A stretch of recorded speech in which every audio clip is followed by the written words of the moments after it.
without breaking you, which is more than you deserve. The problem of you on top of everything else. You above all. Because that's what God is. Boris, Apollo, Jehovah, Kal-El, Clark, Joseph, Kent. See, what we call God depends upon our tribe, Clark Joe. Because God is tribal. God takes sides. No man in the sky intervened when I was a boy to deliver me from Daddy's fist and abominations. I figured out way back. God is all powerful. He cannot be all good. If he is all good, then he cannot be all powerful. And neither can you be. They need to see the fraud you are. With their eyes. The blood on your hands. Part of your God. And tonight.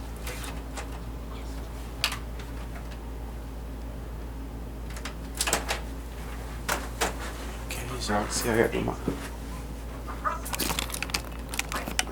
editing.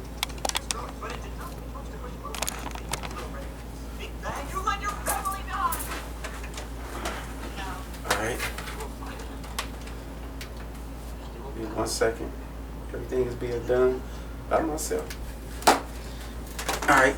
This Bun Yehuda, Bun Yasha'Allah. This Yahweh Kanan.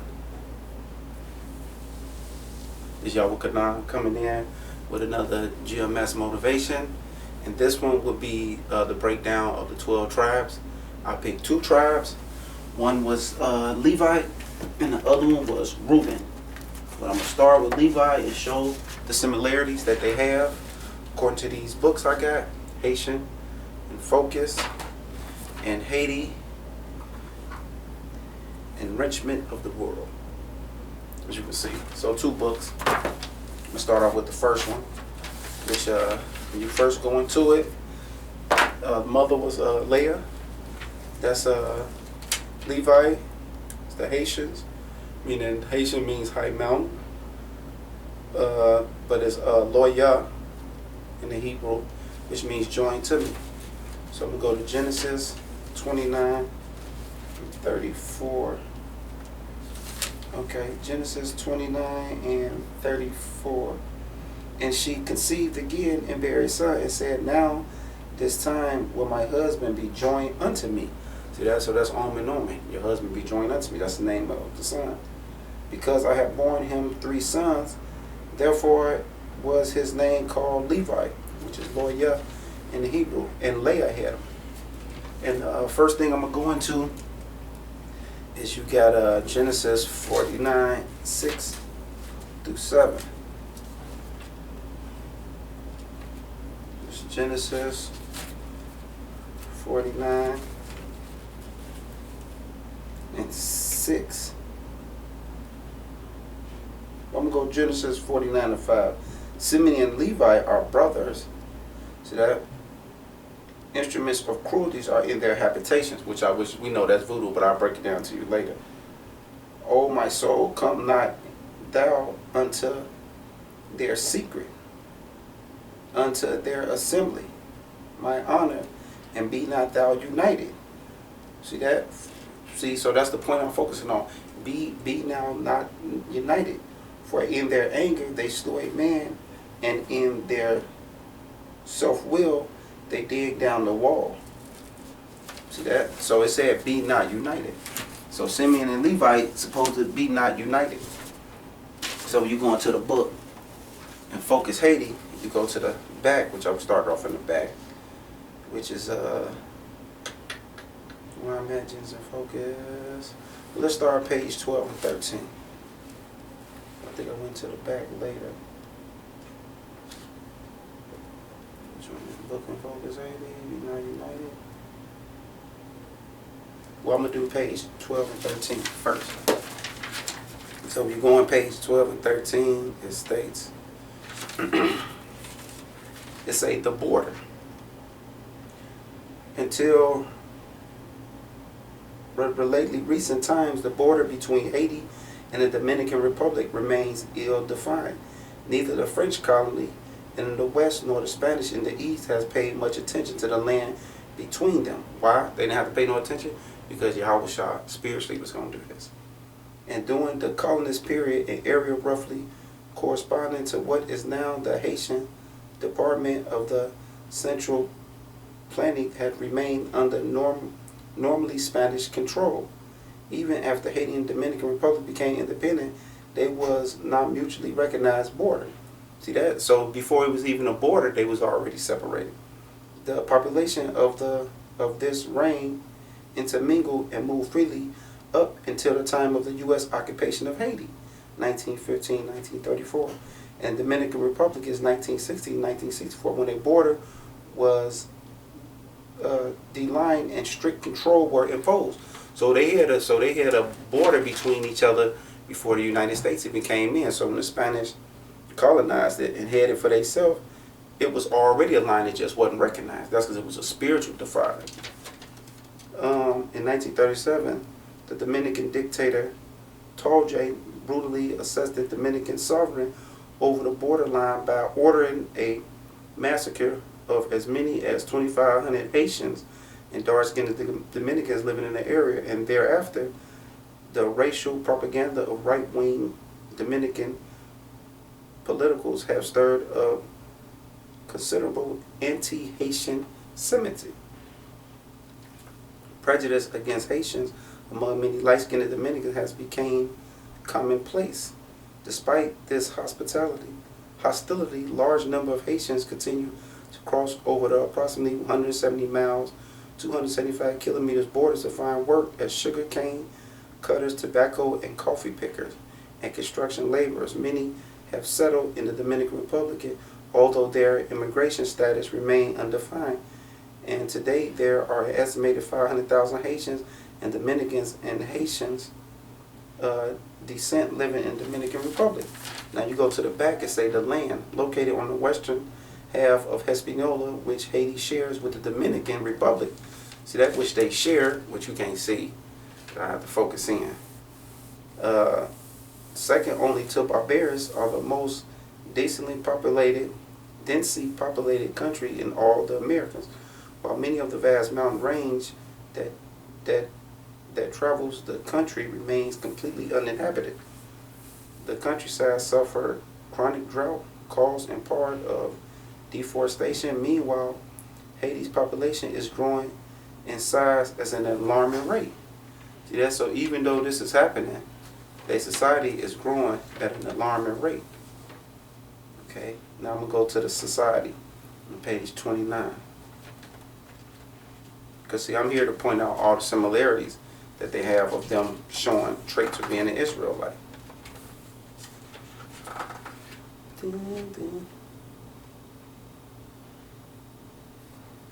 This society, this is page 29 of society. He who strikes the blow forgets. He who bears the bruises remembers. A Haitian proverb. So I said, wait a minute. He who striketh the blow forgets.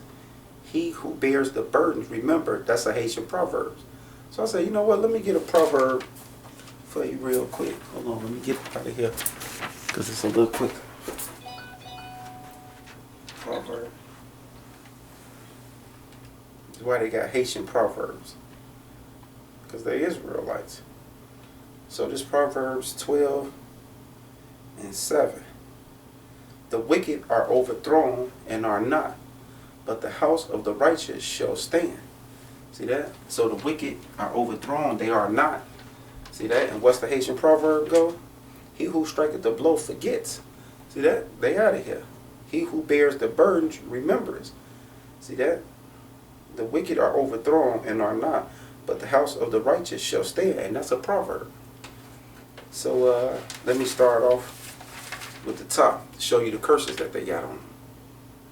It say, when two friends or acquaintances in Haiti meet, this society, page 29.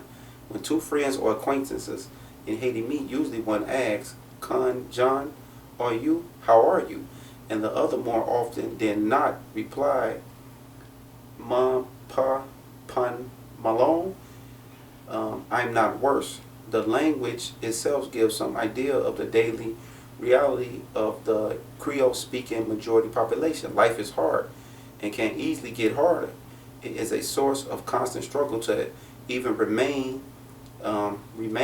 at a social level that is best described as living on the edge, as there has not been a proper census since 1982. Statistics in Haiti are based on estimates, but a few of these give a sense of particular nature of the average Haitian life.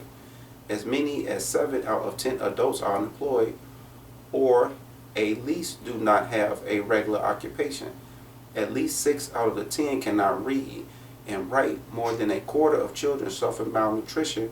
Nearly half of the population has no health care, and more than 2/3 have no access to drinking water. So I said, well, let's see what that go back to. Deuteronomy 28, 15, and 16, because they fit the curses. Deuteronomy 28:15, but it shall come to pass, if thou wilt not hearken unto the voice of the Lord thy God, to observe to do all his commandments and his statutes which I command thee this day, that all these curses shall come upon thee and overtake thee. Cursed shall thou be in the city, and cursed shall thou be in the field, meaning in the world. And they are. That's why I say that they barely live an average life.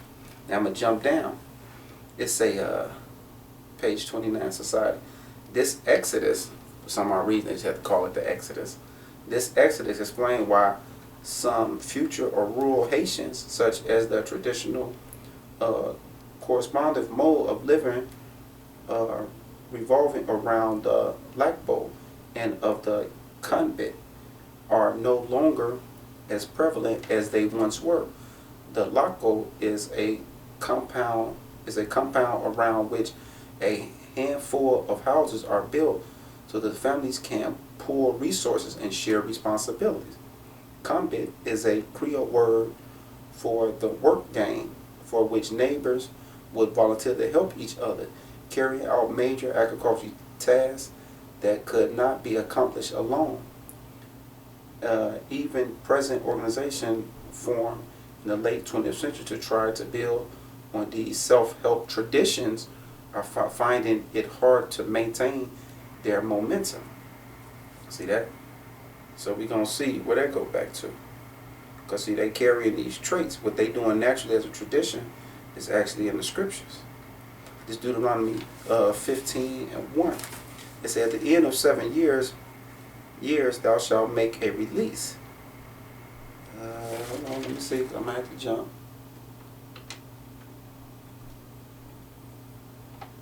15. Okay, jump to 7. Deuteronomy 15:7. If there be among you a poor man of one of thy brethren within any of the gates in the land which the Lord thou God giveth thee, thou shalt not harden thy heart, nor shut thou hand from the poor brother, but thou shalt open thou hand wide unto him, and shall surely lend him sufficient for his need in that which he wanted. See that? So it means you're supposed to help your brother, and that's what you see them doing naturally amongst each other. Now let me jump back up to this hard life that they live in. Deuteronomy 28. 29 and jump to 19. Deuteronomy 28:19. Cursed shall thou be when thou comest in, and cursed shall thou be when thou goest out. And what did it say about the Haitians? That what? Let me get it again. It just said life is hard and can easily get harder. He said the struggle to even remain at a social level is best described as living on the edge. It said as many as 7 out of 10 adults are unemployed or at least do not have a regular occupation. At least 6 out of 10 cannot read and write. More than a quarter of children suffer malnutrition. So if you're suffering malnutrition and you're an adult, you can't read, 7 out of 10 of y'all don't have occupation and jobs, then how's your life going to be? Cursed when you come in as a kid because the kid is suffering malnutrition, all the way to the parents becoming older and not being able to read. So this Deuteronomy 28, and I'm going to go 19 one more time. 19 and 20. Cursed shall thou be when thou comest in, and cursed shall thou be when thou goest out.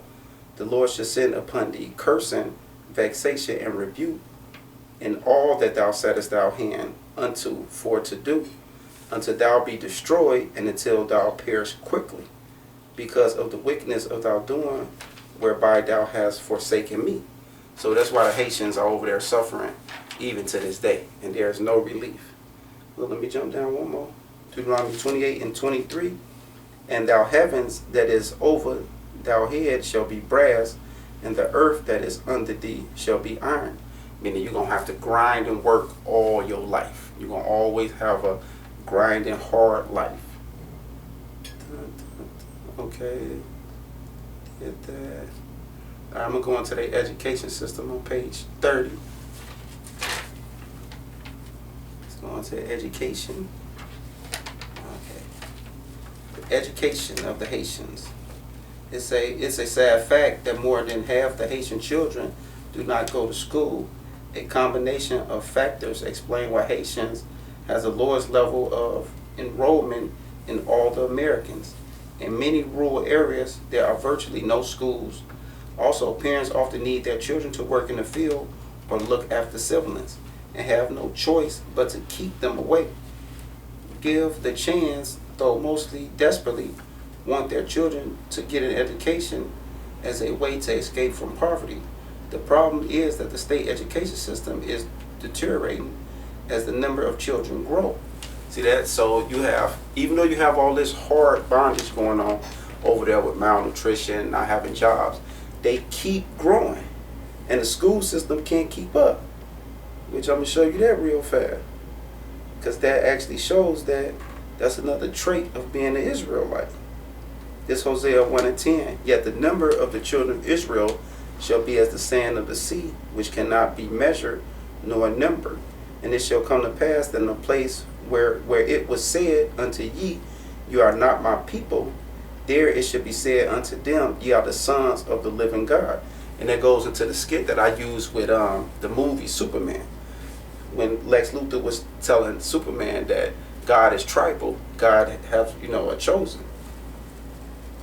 So let me go back. Children grow in the mid-1990s as the government attempt to meet the requirements of a structural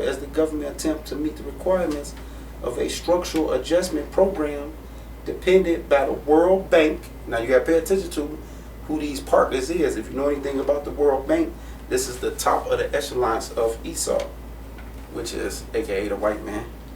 The World Bank and International Monetary Fund state expanded on education was cut by half.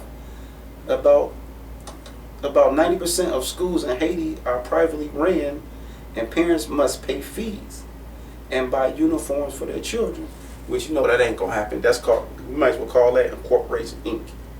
But I'm gonna show you that in the scripture. See, they fit in all the traits that's supposed to happen to the Israelites. And I'm gonna keep going with this too.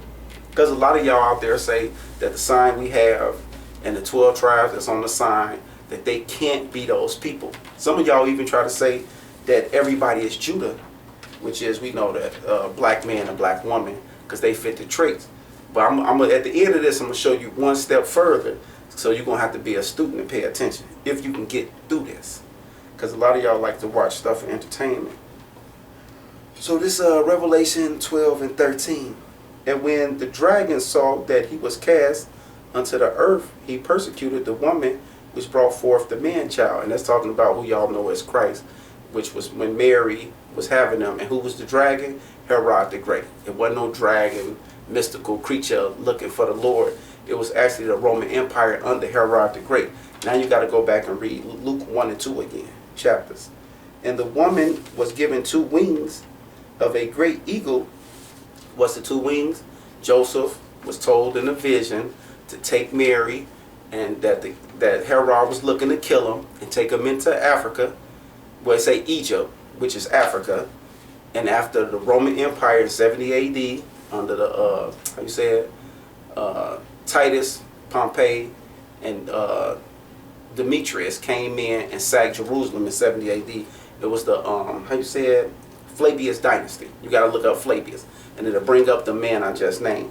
They went in there and took the Israelites down, They fled into Africa, but it said 2 wings. And after being in Africa for 1,000+ years, what happened? We were sold by the Arabs and the Africans over to the Europeans and Joel, and they called names out, sold to the Grecians over here to America. So that's the 2 great wings that was given to us. 2 great, and the woman was given 2 wings of a great eagle, that she might fly into the wilderness, into her place where she should be nourished.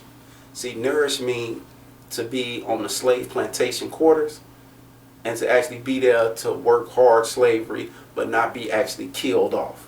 Just like the North American Indians, just like the Haitians, which you see over here, that's in the Western Hemisphere, they was done the same way. They being nourished. Who was they being nourished by? Let me read it again. The World Bank, the International Monetary Fund, was, and who else? That's it. Them the 2 players. But we know who run those systems. The same white man, the same one, same person that nourished us here in America under the school system and taught you that you was African American and God is white and so forth. And the woman was given 2 wings of a great eagle, that she might fly into the wilderness, into her place where she is nourished for a time and a half a time from the face of the serpent. And the serpent cast out of his mouth waters as a flood after the woman. Now, what was the flood? All of the lies and the history and archaeology that they have, how you say it, defaced. Or, I'm going to say it right, I'm going to have to be on scholarly level, iconoclasm. See that, the defacing and the painting over all the paintings. To have you think that this is white, you was this. And then even look at the name, Haitians. Haitian means high mountain.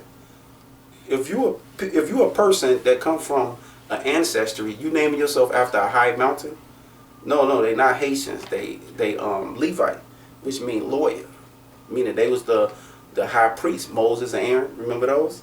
Them the real lawyers. And the serpent cast out of his mouth waters as a flood after the woman, that he might cause her to be carried away of the flood. That's why today the Haitians don't know who they are. They actually thinking they're Haitians. They not Haitians. They one of the 12 tribes of Israel, which are the Levites. And I'm going to keep going with their story. Okay. I got war with the health. They went after them. Well, I'm going to go with the war that they did with them, with the health too, because it wasn't just all about school and knowledge and so forth. It's a health. A shortage, this on page 31, it's a shortage of safe drinking water, inaccurate sanitation, and wrongfully inaccurate levels of nutrition are reason enough for the poor state of Haiti health. The dire sanitation is compounded by the caller lack of spreading by the state over many decades. So call in their water for many decades, which they showed you when Port-au-Prince got hit, that it spread it even more. And not only did it spread from the Haitians, it did what? It went across the border into the Dominicans. And they blamed the Haitians and started fighting all over again. And there's 2 white, I'm going to say, presidents that was there at that time. Bush and your favorite black president, Bill Clinton, who oversee them funds right now. So they got an answer for that. Lack of spreading by the state over many decades, which has left the healthcare system unable to cope with the demands for treatment. They got private medication care centers to those who can't afford to buy it, while international non-government organizations struggle to provide a bare level of treatment to the majority who cannot. So it look like the Haitians are suffering the same thing that I would call you so-called African Americans over here today. Y'all suffering the same thing. It's the same war, same people, same curses. So get used to your curses. Now I'm going to go to the churches. Yeah, I'm going to go to the churches, which I really supposed to go down.